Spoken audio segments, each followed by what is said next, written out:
Good morning, sweetheart. I made your favorite pancakes with strawberries. No thanks, I'm not hungry.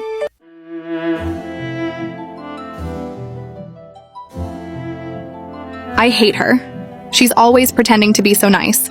She's not my real mom anyway.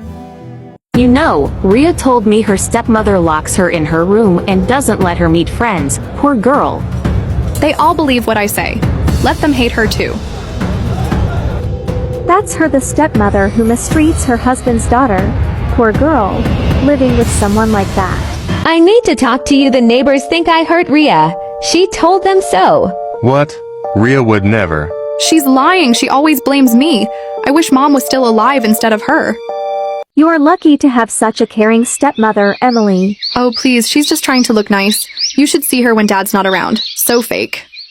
Dad, she screamed at me today. She grabbed my arm and said I'm useless. I don't feel safe anymore. Claire, you said that. David, I would never. Of course she's denying it, she always does.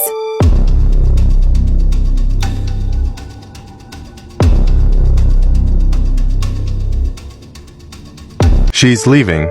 I believed you, Rhea, but I checked the security cameras today. Maya never hurt you. You lied. Wait, I am sorry. You don't have to accept me as your mother. But I loved you like a daughter despite everything. I was just angry and jealous. Everyone said stepmothers are always evil. I thought if I made you look bad, I'd feel better. It's okay to hurt, but it's not okay to hurt others because of it. Sometimes we blame the wrong people because of our own pain. But love can't hide, and neither can cruelty, because truth always comes out, no matter how deep you bury it.